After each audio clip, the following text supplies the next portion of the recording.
दिल्ली की सियासत में आज एक ऐसा राजनीतिक भूकंप आया है जिसने सत्ता के गलियारों से लेकर संसद तक हलचल मचा दी है।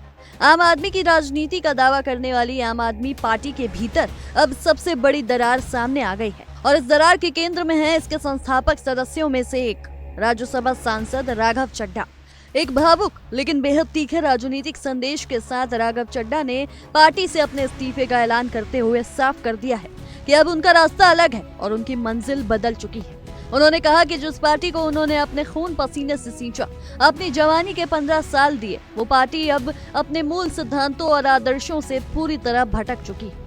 अपने बयान में उन्होंने खुद को गलत पार्टी में सही आदमी बताते हुए संकेत दिया कि अंदरूनी हालात इतने बिगड़ चुके थे कि उनके लिए वहां रहना संभव नहीं था। प्रेस कॉन्फ्रेंस में राघव चड्ढा के साथ संदीप पाठक और अशोक मित्तल भी मौजूद रहे और तीनों ने मिलकर ये ऐलान किया कि वो न केवल पार्टी छोड़ रहे हैं बल्कि राज्यसभा में आम आदमी पार्टी के 2/3 से अधिक सांसदों के साथ मिलकर भारतीय जनता पार्टी में विलय करने जा रहे हैं।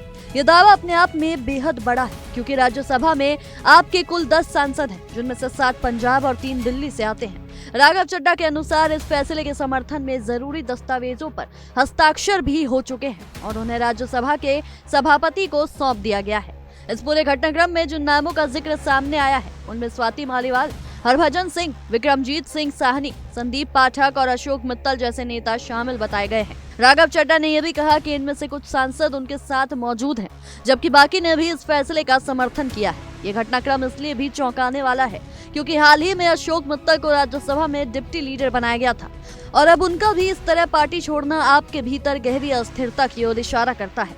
अपने संबोधन में राघव चड्ढा ने आम आदमी पार्टी पर गंभीर आरोप लगाते हुए कहा कि पार्टी अब देश हित के बजाय निजी फायदे के लिए काम कर रही है और भ्रष्ट लोगों के हाथों में पार्टी चली गई है। उन्होंने कहा कि पिछले कुछ वर्षों से उन्हें यह महसूस हो रहा था कि पार्टी का मौजूदा स्वरूप उस विचारधारा से बिल्कुल अलग है जिसके लिए इसे बनाया गया था। उन्होंने साफ कहा कि उनके पास 2 ही विकल्प थे, या तो राजनीति छोड़ दें या फिर अपना अलग रास्ता चुनें, और उन्होंने दूसरा रास्ता चुना। इस पूरे घटनाक्रम का सबसे बड़ा असर संसद में देखने को मिलेगा, जहां आम आदमी पार्टी की ताकत अब कमजोर होती नजर आ रही है। राज्यसभा में जो पार्टी कभी 10 सांसदों के साथ एक मजबूत उपस्थिति रखती थी, अब वहां उसकी स्थिति डगमगाती दिखाई दे रही है। राघव चड्ढा और उनके साथियों का ये कदम न केवल आपके लिए एक बड़ा झटका है, बल्कि ये राष्ट्रीय राजनीति में भी नए समीकरणों की शुरुआत का संकेत देता है। अपने बयान के अंत में राघव चड्ढा ने यह भी कहा कि वो अब नरेंद्र मोदी के नेतृत्व और अमित शाह के संकल्प के साथ आगे बढ़ेंगे और बिना रुके देश के लिए काम करेंगे।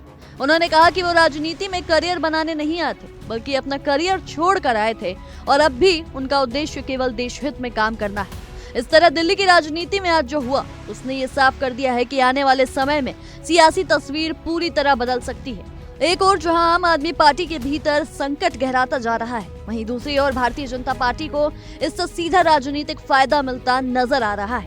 अब देखना होगा कि सियासी भूचाल के बाद आने वाले दिनों में क्या नए समीकरण बनते हैं और इसका असर देश की राजनीति पर किस तरह पड़ता है। फिलहाल के लिए इतना ही। आपकी इस विषय में क्या कुछ राय है, हमें कमेंट्स में जरूर साझा करें और देश दुनिया की ऐसी ही तमाम खबरों के लिए देखते रहिए इंडिया डेली। देखिए इंडिया डेली 24/7 अब आपकी स्मार्ट टीवी पर। इंडिया डेली मौजूद है सभी डिजिटल प्लेटफॉर्म पर लाइव और लगातार। इंडिया डेली 24/7 हर दिन राष्ट्र को समर्पित।